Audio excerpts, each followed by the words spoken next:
y'all be at? I don't see y'all. I never found issue finding people like me.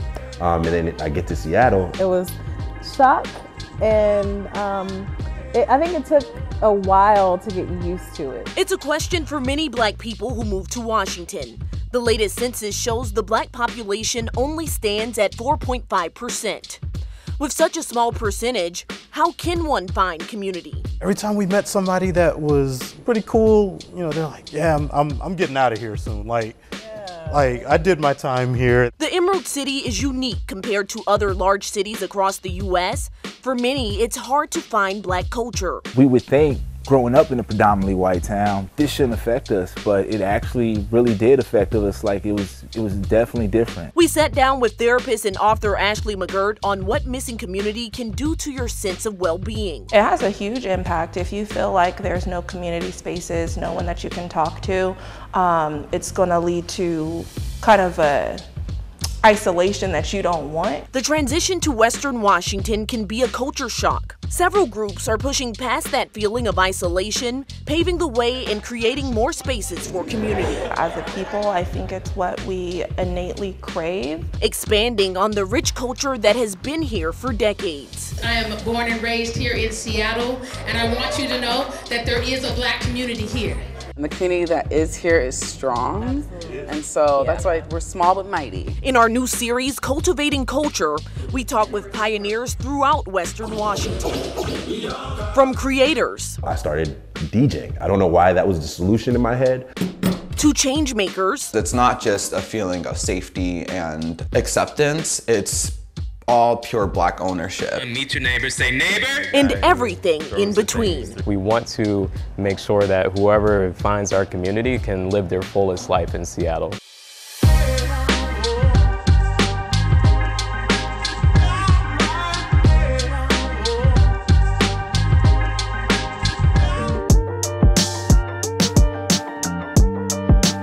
I thought that bringing us together would be a great way to see basically the dynamic of how you see life in the Pacific Northwest based on where you're from. You all coming from the South, I'm also from the South, and then of course you all are from the Pacific Northwest. So let's start with, I guess, the transplant. What was your initial thoughts when you arrived here in Seattle?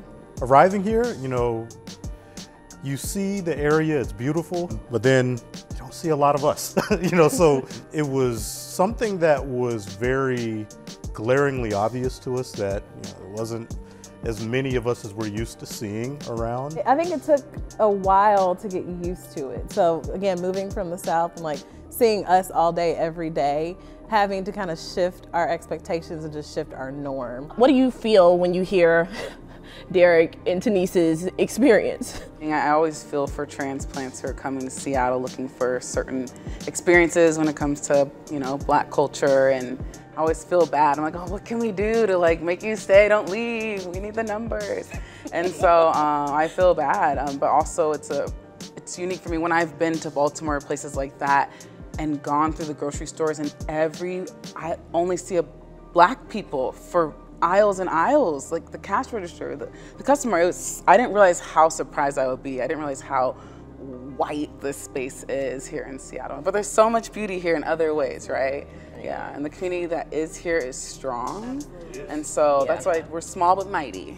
I would agree. I had the privilege of living in Alabama and going to a HBCU, and my family originates from the Carolinas. But I think the diversity that we have out here gives us the opportunity to be able to move in a lot of different rooms that a lot of people can't move in being Black because of seeing things differently. I could have stayed in the South and enjoyed what we have out there, but I think for people that don't have that opportunity, it's for us to bring it back to them and create that here. So, but I do miss the Carolinas, you know. We don't have any Waffle Houses out here or any Checkers or anything, you know, so those are places that I miss near and dear, you know. Ooh, so. My heart tingled when you said Waffle House. Yeah, late night eats.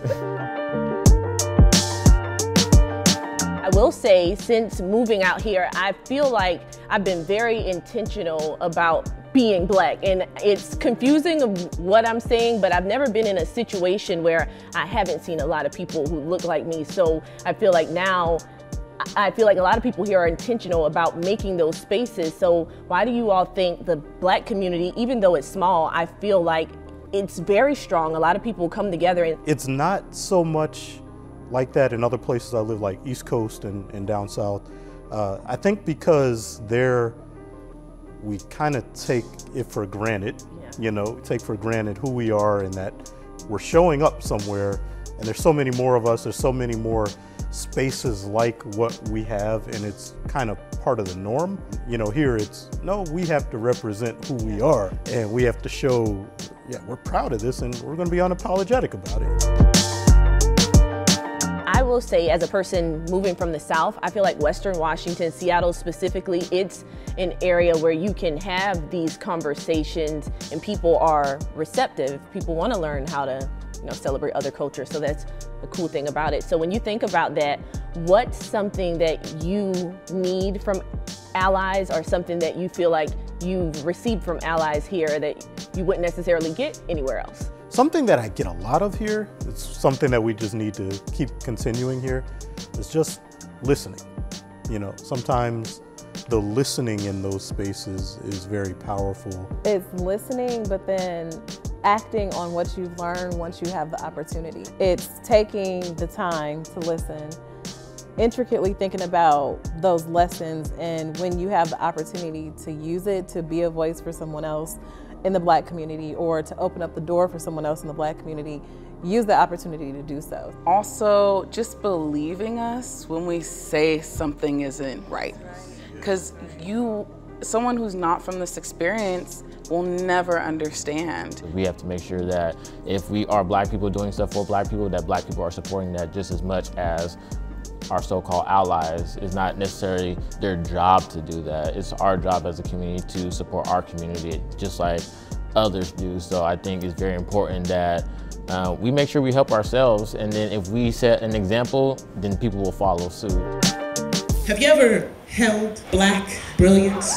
Defined as an intense brightness of light, exceptional talent, or intelligence, there's no shortage of brilliance in this room. And where y'all at? A space that was cultivated to celebrate Black art, culture, and joy. Me and Jay Rachel started this a few years back, trying to just create this space for y'all to gather, meet people, and enjoy the art. As a new tech employee longing for community, Anthony Kerr created exactly what he needed. Say, neighbor, how you doing? Check, check, check. I moved here in 2013, and I thought Seattle was just an incredible city with a lot of vibrancy. It was difficult to find the young Black professional community, and some of the things that I would do when I was in DC or I was like visiting New York or LA, etc., just weren't quite as visible or didn't happen as often here. A group chat called Young Black Professionals of Seattle would spark that change. After several hangouts, it became clear he wasn't the only one craving community. At that point, I changed the name to The Collective because the purpose kind of evolved. But over time, it became a place where people could create real friendships. Chi-Town in the house. What else we got? People found business partners. People found connections to get new jobs. Come on, Baton Rouge. It's 225 day today. I'm from Baton Rouge. 7 years later, it's easier for transplants to cultivate those essential connections and relationships. As a Black person new to this area, seeing this many shades of melanin in one place is an unusual but soul-warming sight. I am born and raised here in Seattle, and I want you to know that there is a Black community here. There is Black folks in Seattle, and I want to connect y'all to us. According to the most recent census, Black people make up 4.5% of Washington's population. While that number seems small, the state is still rich in Black culture. When you'll post an event at 7, it almost seems like almost immediately the event is sold out. What do you think that says? I think that's a testament to the energy people have to create community and want to kind of find their circle. It's a cycle that doesn't end when the mic drops. The Collective puts together a range of events from day parties to hikes with the goal that every person will have the opportunity to experience Black joy. We want to make sure that whoever finds our community can live their fullest life in Seattle and make sure that this place is not just like a pit stop on their life journey. I see some black love up in the dancery, black poets, black businesses. Yeah, give yourselves a round of applause. It's beautiful. Welcome to the third episode of our 2023 Black History Series.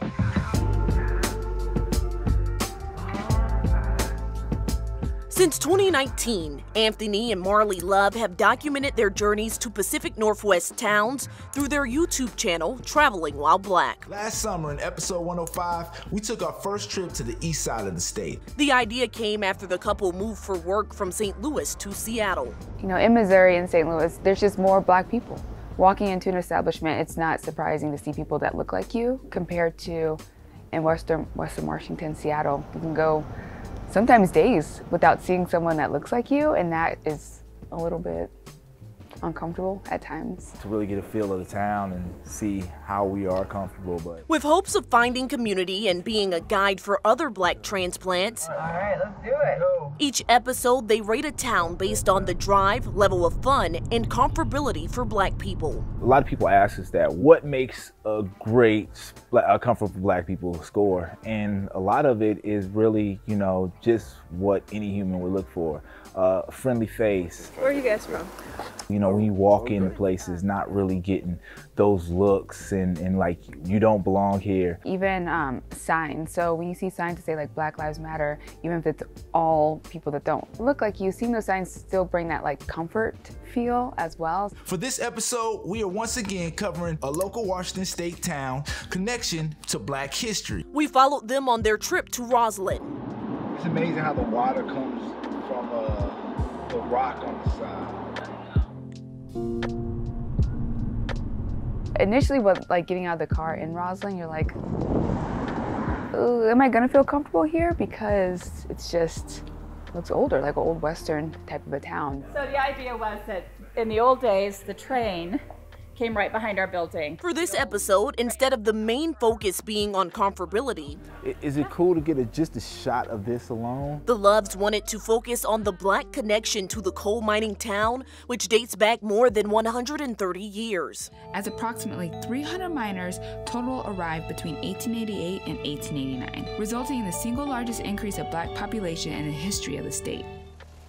According to a historian with blackpast.org, black Washingtonians whose roots have been in the state for several generations could be descendants of that original group of miners.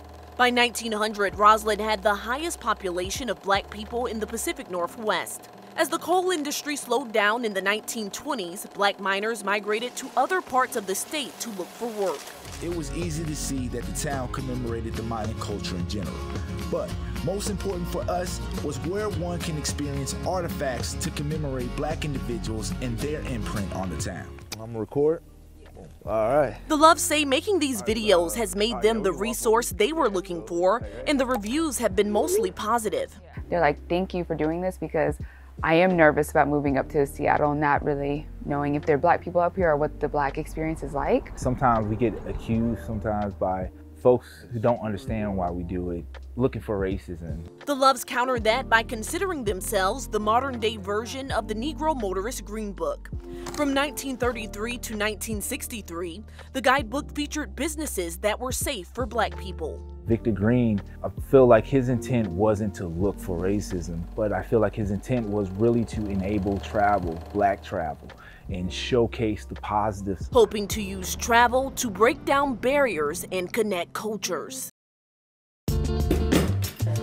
Page by page, in a small room in Seattle's University District, Justice Jones is doing her part. Everyone that's inside of our book are black business owners, black business operators. We're trying to recirculate the black dollar within our community. Justice has lived in this area for a decade after moving from Philadelphia for college. In Philly, the black community lives off of each other. The idea for Black Pages came to her in 2017 when she started visiting a Japanese restaurant on Capitol Hill. They had directories by the door of all of the Asian businesses in Seattle. And I was wondering why we don't have something like that for the black community. She couldn't find it, so Justice created it. Her first Black Pages was a digital launch in 2019. Then the pandemic hit. I would say we started with around 80 businesses in the directory, and I had to rewrite at least 50% of that. According to CNBC, Black-owned businesses declined by 41% between February and April 2020, compared to a 17% decline among white-owned businesses. One more time. 1, 2. One of the businesses featured is Chrissy Boxing Dojo in North Seattle. The owner, Solomon Prince, is from the Central District. The city of Seattle, you know, where our so-called black population isn't too big, but I feel like we have a lot of entrepreneurs here that don't get the light that should be shined upon us. Justice is that spotlight, a one-woman show that is a passion project. You can live black for a year straight if you felt like it. The only thing that's separating people from doing that is the knowledge of where to go. The plan is to expand across Washington state and eventually the West Coast. Then I'll die happy. Tired, but happy.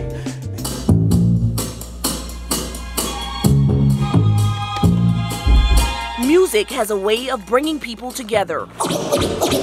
For Bobby Attenborough, it was his answer to solve the problems he faced when moving to Seattle in 2016. I'm this kid that was born in Nigeria, raised in Dallas, so I never found issue finding people like me.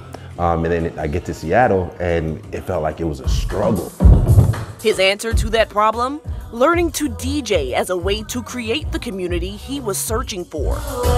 My first event brought 75 people, and that was 3 months after I moved to Silver City. Little did he know, his newfound hobby was about to take off to become something much more. An immigrant born and raised in Nigeria, so when I thought of careers, there were only 4 options. I had to be an engineer, a doctor, you know, a lawyer, or an accountant. Bobby chose engineering. A career at Microsoft is what brought him to the city. I think the biggest shock overall was just realizing the Seattle freeze is a real thing. Only 22 at the time, Bobby thought the area should have brunches, parties, and more places to hang out for black people. He turned to the turntables as a way to fill the gap. DJ Blast, his alter ego, was created out of necessity. I don't know why that was the solution in my head, but I was like, I'm going to figure this thing out and I'm going to bring people together through music. 3 months after that first event brought 75 people, his second brought 300. The momentum continued. Then a Microsoft coworker saw him in action. And they were like, hey man, like you work with us, but you're doing all this on the side. Why don't we like bring you to Microsoft and do something? And that's how I did my very first concert for Pitbull. And now I go from rooms of 300 to a room of 5,000 at Gasworks Park. What started as a way to bring the black community together in Washington has brought thousands together all over the world. Blast has opened shows for many artists, including Dua Lipa, Nas, One Republic, Burna Boy, and Wale. Somehow, he still finds time to keep the vibes flowing throughout the city. God knew what he was doing for me. You know, there's no way I could have ever seen any of this coming. So how do you feel being kind of like an ambassador for people moving from all over the world to Seattle? I'm like, when did I become TripAdvisor? You know, like when did I become that person? And then I realized, no, this is like actually like an area of responsibility. Like some people's entire experience of Seattle could happen through me.